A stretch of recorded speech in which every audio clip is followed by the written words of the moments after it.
We have a question from Dathi, and Dathi says something interesting that actually made me look up a few things. Leaning into my 40s, I have become interested in the ancient Greek pentathlon as a way of continuing to develop as a well-rounded human. The way I understand it, the Greeks took the pentathlon as the default template for athletic development, with specializations occurring as they want. Okay, and there's a lot more. The original 5 events, and he's got them here, but he also has wrestling. I want to bounce through it because it's long. The running was sometimes replaced with boxing. I've boxed and grappled most of my life and will continue to do so.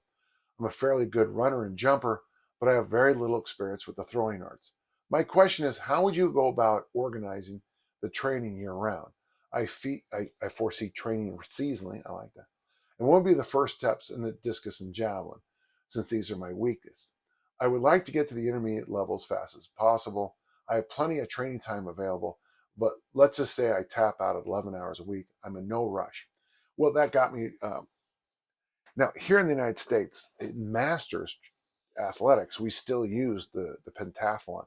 And I looked it up because I wanted to make sure I got this right for you. And I was right, except I got one thing wrong.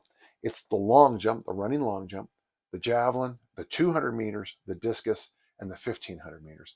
And I think the reason I like this question so much is years ago, my brother Gary and I were talking about how actually, if you were just you wanted to compete as long as you can and stay as good as you can, that this one day event probably is perfect for you. Now let's I don't know which way to look at this. Let's just do this first. The 1500 meters, I was told by a very famous decathlete, that you don't train for the 1500 meters in the decathlon, you survive it. It's the 10th of 10 events. All the other events train you up for it. But I would say this. Okay, so we'll start with the 1500 meters.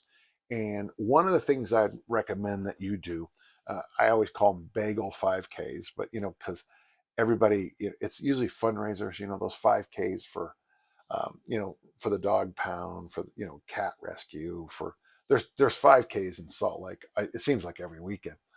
I've run in a few of them, fundraisers and stuff, always fun. The reason I call them Bagel 5Ks is that, you run 5K, run is a reach for some of the people, and then you have a bagel after, which that bagel has more calories than you burned off in that run.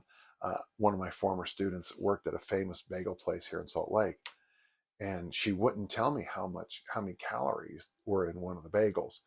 I don't think I should say it. She finally told me, but let's just say if you read Lulu Hunt's book from 1915, that one bagel is almost as much as the calories she recommends an entire day.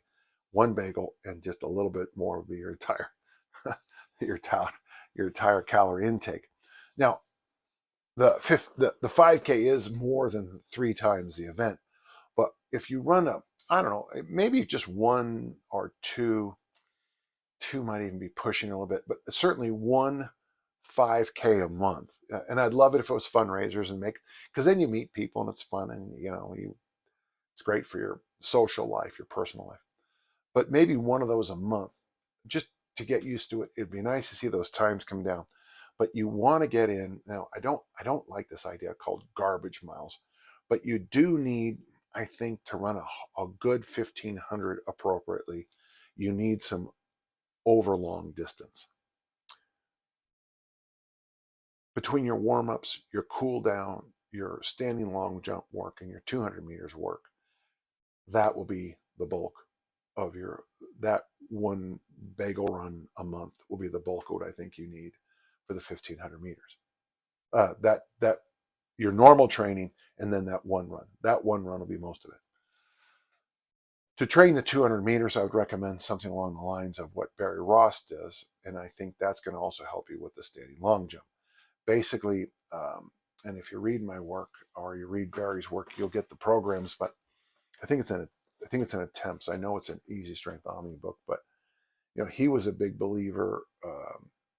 If you look up Barry Ross and you go to the Dragon Door website, you'll get his article. I think it's called The Holy Grail.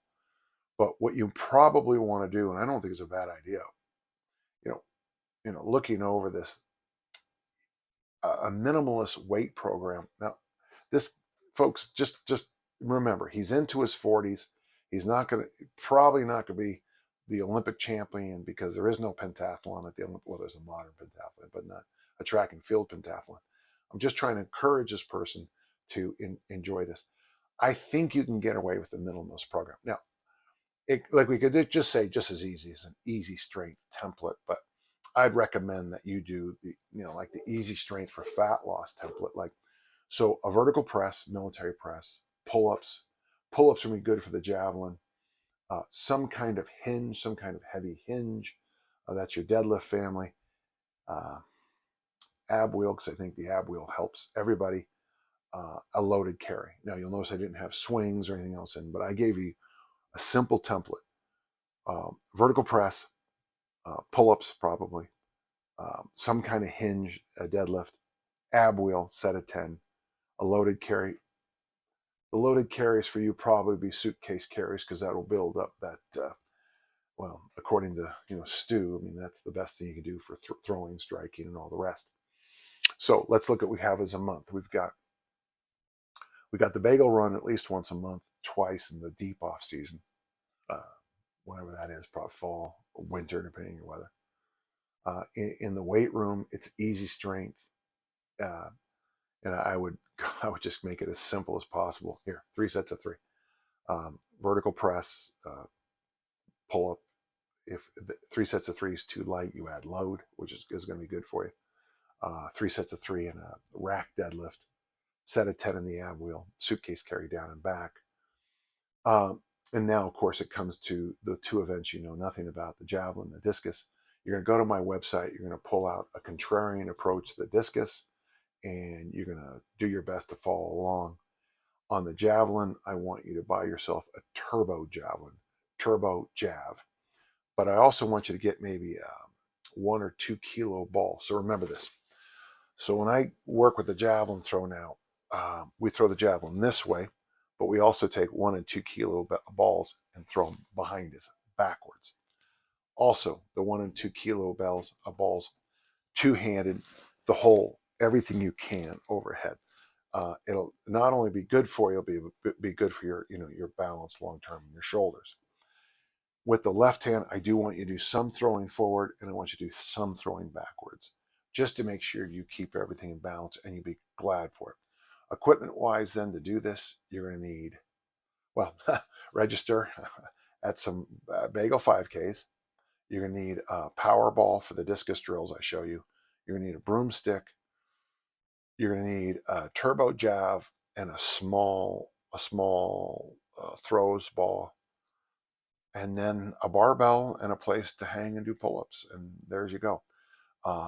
If you're going to compete, the summer season is when you do that. And by the way, when I got ready for my own weight pentathlons, I used to host my own track meet every Saturday. I just invented it. And a couple times my Highland Game guys showed up. A few times my students showed up, and it was a lot of fun. Very simple, and it really prepared me for the nationals. But in the fall, I would try to push that easy strength program a little hard. I would probably get in. That would be the time to get in the more of those Bagel runs, and to practice the events. In the winter, really get strong and really spend time throwing against the walls with the discus and javelin. When the spring comes around, find yourself a local high school track coach. Pay them, which will shock them. Pay them something to go over the long jump and the other events. And if you can, I would even, it wouldn't be, if it were my school, I'd be more than happy to have you come train with my athletes, because I always want my athletes to think that their career isn't over when they turn 17 or 18. So that's a good start. And that's where we're going to end it for this first go round. Follow up. Thank you.